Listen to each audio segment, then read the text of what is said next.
दोस्तों 2025 एक बहुत ही अजीब और वियर्ड साल आप बोल सकते हैं, जहाँ पे चोकर्स जो हैं लगातार टूर्नामेंट जीत रहे हैं। दुनिया में एक युद्ध चल रहा है। उस युद्ध के बाद जो है कुछ ऐसी खबरें आई जहाँ पे क्रूड ऑयल की जो सप्लाई डिस्रप्शन है वो चीज़ें हो सकती हैं, और उसके बाद क्रूड ऑयल का गिरना, और साथ ही में ग्लोबल मार्केट्स में शानदार रिकवरी। तो आखिर ये हुआ क्या जिस वजह से पूरे वीकेंड में एक लोगों का व्यू बन चुका था, एक मन बन चुका था कि मंडे के दिन एक बहुत ही ज़्यादा ब्लडी मंडे हमें देखने को मिलेगा। बट हम लोगों को देखने को मिला एक रिवर्सल वाला मंडे, जहाँ पे पहले डिप में ही फर्स्ट बाइंग आ गई और उसके बाद बाज़ार ने डेज हाई के आसपास क्लोजिंग दी। तो किस तरीके से हम लोग प्ले आउट कर सकते हैं कल के लिए, क्या ग्लोबली सिचुएशन बन रही है, कहीं ये कोई ट्रैप तो नहीं है, सारी चीज़ें इस वीडियो में डिस्कस करने वाले हैं। तो जय हिंद दोस्तों, मैं हूं आप सभी लोगों का दोस्त संचित। और दोस्तों आज की इस वीडियो में हम लोग डिस्कस करने वाले हैं निफ्टी एंड बैंक निफ्टी में हमारी क्या स्ट्रैटेजी रह सकती है, सेंसेक्स में हम लोग कल की एक्सपायरी के लिए क्या प्लान कर सकते हैं, सब चीज़ें इस वीडियो में हम लोग डिस्कस करेंगे। तो दोस्तों वीडियो शुरू करने से पहले चैनल को सब्सक्राइब कीजिएगा, बेल आइकन को दबाइएगा, और इस वीडियो का लाइक एम हम रखते हैं लगभग 1500 लाइक्स, जो कि आप पूरा कर ही देंगे। तो चलिए अब ज़्यादा टाइम वेस्ट ना करते हुए वीडियो को शुरू करते हैं। देखिए, सबसे पहली चीज़ जो कि मैं ग्लोबल मार्केट्स को देखकर सुबह बहुत ज़्यादा सरप्राइज था कि ईरान और इज़राइल के बीच जो कॉन्फ्लिक्ट है उसमें कोई कमी आती हुई दिखाई दे नहीं रही थी। ज़बरदस्त जो है वो अटैक्स जो है वो हो रहे थे दोनों तरफ से। जो कैजुअलिटीज़ हैं वो हम लोगों को देखने को मिल रही थी। ठीक है, सिविलियंस पे अटैक हो रहा था ईरान की तरफ से, जो है इज़राइल में। हाइफा पोर्ट के ऊपर अटैक हो रहा था ईरान की तरफ से इज़राइल में। इज़राइल की तरफ से जो है उनका जो तेल के उत्पादन वाला पार्स गैस फील्ड है वहाँ पे अटैक हुआ था। ठीक है, वहाँ पे प्रोडक्शन हॉल्ट की खबरें आ रही थी, वहाँ पे आग लगने की खबर आ रही थी जो उनके ऑयल डिपोट हैं। तो सब लोगों को एक आम धारणा ये बन रही थी कि अगर तेल के कुओं और तेल के इंफ्रास्ट्रक्चर पे डायरेक्ट अटैक होगा तो क्रूड ऑयल रॉकेट होने वाला है। हुआ क्या? ये रॉकेट फुस हो गया।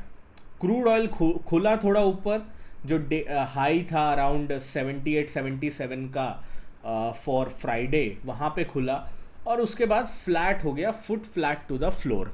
ठीक है, और नहीं बढ़ा। अब ये नहीं बढ़ने का रीज़न अगर आप ढूंढने जाओगे तो आपको कोई लॉजिकल रीज़न दिखाई नहीं देगा, क्योंकि आपको हर जगह न्यूज़ में तो यही दिख रहा है कि भाई ये तो दिक्कत हो रही है पूरे ग्लोबल वर्ल्ड में। बट आई थिंक इस वक्त जो सबसे बड़ी चीज़ निकल के आ रही है कि मार्केट्स ये मानने को तैयार नहीं है कि ये कॉन्फ्लिक्ट बढ़ेगा। मार्केट्स अभी भी ये प्राइस इन कर रहे हैं कि ट्रंप साहब की तरफ से या यूएस की तरफ से इंटरवेंशन के बाद ये युद्ध रुक जाएगा, क्योंकि हिस्टोरिकली उन्होंने ये चीज़ देखी है। उन्होंने इंडिया पाकिस्तान का जो सिचुएशन हुआ था उसमें सीज़ फायर का देखा है। अब उसमें 50 चीज़ें हैं कि सीज़ फायर कैसे हुआ, क्यों हुआ, किस वजह से हुआ। वो 50 चीज़ें जो है वो डोनाल्ड ट्रंप अपनी तरफ से बोल रहे हैं। बट एक चीज़ मार्केट ने देखी है कि युद्ध जो है लंबे समय तक नहीं खिंच सकता, एंड स्पेशली अभी जो है, जब तक अमेरिका को इसमें डायरेक्टली, अमेरिकन एयर बेसिस को डायरेक्टली ईरान की तरफ से अटैक नहीं किया जाता, ये एक रीजनल जो लड़ाई जो है वो बन के रही गई है। अब ये लड़ाई कब बढ़ सकती है? दो इसमें सिनेरियोज हैं। या तो अमेरिकन एयर बेसिस पे अटैक हो जाए, जो कि सुबह खबर आई थी कि अमेरिकन एम्बेसी पे अटैक हुआ था, बट वो अमेरिकन एम्बेसी की पुरानी बिल्डिंग थी। अब जो है अमेरिकन एम्बेसी तेल अवीव से जेरूसलम में शिफ्ट हो गई है। ये चीज़ मैंने आपको टेलीग्राम पे अपडेट करी थी। तो पुरानी बिल्डिंग पे अटैक हुआ था, इसलिए मार्केट ने ज़्यादा रिएक्ट नहीं किया। आज शाम का सेशन बहुत ज़्यादा इंपॉर्टेंट है, और आज शाम को क्या ईरान और इजराइल के युद्ध में कुछ शांति आती है, या फिर मार्केट जो प्रीएम्प्ट कर रहा है कि ट्रंप की तरफ से डील करवा दी जाएगी, वो जो है प्रीएम्प्शन फेल होता है। इसके ऊपर सारा कुछ डिपेंड करता है। तो ये अभी के लिए सिचुएशन है। बाकी अगर मैं ग्लोब में देखूं तो डाउ 200 पॉइंट ऊपर, नैस्डैक 150 पॉइंट ऊपर, यूरोप के बाज़ार आधा से पौना % ऊपर, एशिया के बाज़ार 1% के आसपास ऊपर। आपको लगेगा ही नहीं कि दुनिया में कोई युद्ध चल रहा है, जिस हिसाब से मार्केट्स जो है वो रिएक्ट कर रहे हैं। और ऐसा नहीं है कि युद्ध चलते नहीं हैं, युद्ध होते हैं, बट ईरान जो है ग्लोबल ऑयल सप्लाई का 5% का हिस्सा जो है वो सप्लाई करता है। तो उसमें जो है सप्लाई डिसरप्शन की खबरों के कारण जो है काफ़ी ज़्यादा नेगेटिव माहौल बन रहा था, बट बाजार ने सब नेगेटिव चीज़ों को श्रग ऑफ किया।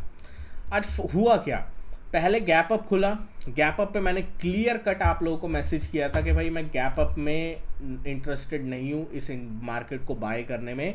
नीचे आएगा तो हम देखेंगे निफ्टी में 24,650 670 इंपॉर्टेंट सपोर्ट जोन है। Blood bath will occur below this level, इसके नीचे ब्लड बाथ का सिनेरियो बनता है। बाजार नीचे गया, डेज लो के आसपास से बाउंस करना स्टार्ट करा। डेटा में ऑर्डर फ्लो में क्लियर कट बाइंग जो है वो दिखाई दे रही थी।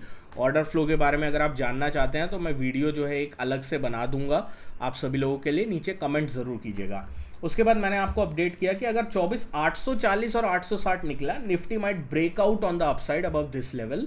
इसके ऊपर एक अच्छा खासा अपसाइड का मोमेंटम आ सकता है और उसके बाद लगभग 960-70 तक निफ्टी ने अटेम्प्ट किया, बट 960-70 के आसपास जो है रेजिस्टेंस था एक, और मार्केट यहीं जाके हॉल्ट हो गया। ऑर्डर फ्लो में यहाँ पे एक बड़ा सेलिंग ऑर्डर दिखाई दे रहा था, ये भी मैंने आपको सुबह ही 11 बजे के आसपास अपडेट कर दिया था। तो अब कल के लिए हम लोग क्या सिचुएशन बना के चल सकते हैं? देखो कल के लिए ना हमारे पास बहुत अच्छी चीज़ एक बनी हुई है। अनटिल और अनलेस कोई बड़ा गैप अप या गैप डाउन नहीं होता है सिचुएशन के हिसाब से, ठीक है, सिचुएशन के हिसाब से कोई बड़ा गैप अप या गैप डाउन नहीं होता है, तो हम लोग जो है इस रेंज को बहुत अच्छे तरीके से प्ले कर सकते हैं। रेंज का हायर पॉइंट क्या होगा?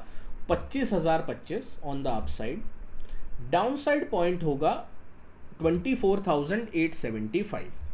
तो ये रेंज आपको पकड़ के चलनी है। अगर निफ्टी जो है इस रेंज को ब्रेकआउट करता है तभी मैं कोई डायरेक्शनल कॉल लेने की सोचूंगा। अगर ये डायरेक्शन नहीं टूटती है आइदर साइड में, ऊपर या नीचे, तो मैं अवॉइड करूंगा। सिंपल रखते हैं, ज़्यादा कॉम्प्लिकेट करने की ज़रूरत नहीं है।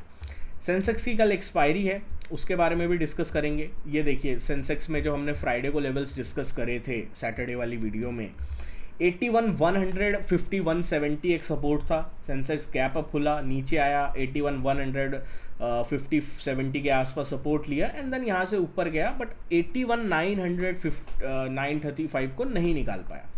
तो अब कल के लिए क्या लेवल है? अगर 81,925 940 के लेवल को निकालता है सेंसेक्स, तो हम लोगों को एक अच्छा खासा मोमेंटम जो है ऑन द अपसाइड में देखने को मिल सकता है, और ये मोमेंटम हमें ऊपर की साइड ब्रेकआउट की तरफ लेके आएगा।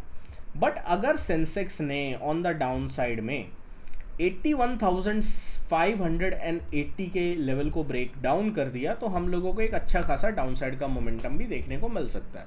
तो इस चीज़ के ऊपर हम लोग डेफिनेटली वॉच आउट करके चलने वाले हैं। बैंक निफ्टी की मैं बात करता हूँ।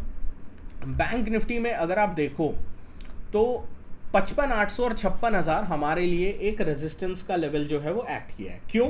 क्योंकि लास्ट टाइम जब मार्केट ऊपर से नीचे आ रहा था तो 55,800 और 56,000 एक सपोर्ट की तरह एक्ट किया था, तो अब एज अ रेजिस्टेंस ये लेवल एक्ट करेगा मेरे लिए। अब एक अच्छी चीज़ बैंक्स में क्या दिखाई दे रही है कि बैंक निफ्टी जब तक 55,800 के ऊपर है तब तक ठीक है। 55,800 के नीचे अगर बैंक निफ्टी जो है वो नीचे की साइड ट्रेड करना स्टार्ट करता है, तो हम लोगों को एक बार के लिए 55,400 और 55,300 की तरफ ये दोबारा देखने को मिल सकता है। तो इसके ऊपर हम लोग डेफिनेटली नज़र करेंगे। ऑन द अपसाइड में अगर 56,000 के ऊपर निकला तो 56,300 से 375 की जोन जो है वो दोबारा टेस्ट हो सकती है। अब मैंने लेवल तो आपको बता दिए, सारी खबरें बता दी। अब देखो जिस हिसाब से फ्लूइड ये खबरें चल रही हैं, किसी ने क्या सोचा था कि इतनी नेगेटिव खबरों के बाद डेटा के बेस के ऊपर ये बाजार भग जाएगा? नहीं सोचा था। तो इसीलिए मैं आपको बोलता हूँ हमारा जो फ्री टेलीग्राम ग्रुप है, ऑफिशियल ग्रुप है, या ज्वाइन कर लीजिए। कोई भी हमारी पेड सर्विस वगैरह कुछ भी नहीं है भाई। कहीं आप ऐसे ग्रुप से प्लीज़ वहाँ से एग्जिट कर जाइए। बहुत फेक ग्रुप मेरे नाम से चल रहे हैं, मैं आपको अपडेट कर रहा हूँ उससे रिलेटेड, वहाँ से एग्जिट कर जाइए। सिर्फ एक हमारा ऑफिशियल ग्रुप है जिसका डिस्क्रिप्शन में आपको लिंक मिल जाएगा। यहाँ पे कोई भी न्यूज़ होगी, कोई भी डेटा पॉइंट होगा, मैं आपको अपडेट कर दूंगा ताकि आपकी हेल्प हो सके, आप ट्रैप ना हो उस साइड, ठीक है। यही मैं कोशिश करूंगा, क्योंकि अभी तो खबरों के हिसाब से मैं बता रहा हूँ। मान लीजिए कल रात को किसी ईरान ने न्यूक्लियर टेस्ट कर दिया, तो ये 200 पॉइंट ऊपर वाला डाउ 2000 नीचे भी दिखेगा, ठीक है। तो इस चीज़ का थोड़ा ध्यान रखना। इस वजह से कोई भी एक स्टैटिक व्यू बना के अभी चलने की ज़रूरत नहीं है, बहुत फ्लूइड सिचुएशन है, उस हिसाब से लेवल्स भी चेंज होते रहेंगे, डेटा पॉइंटर्स भी चेंज होते रहेंगे, ये अपने को ध्यान रखना है। दोस्तों आशा करता हूँ वीडियो आपको पसंद आई होगी, वीडियो पसंद आए तो वीडियो को लाइक कीजिएगा। मिलता हूँ आपसे अगली वीडियो में। Thank you so much for watching guys. जय हिंद, वंदे मातरम।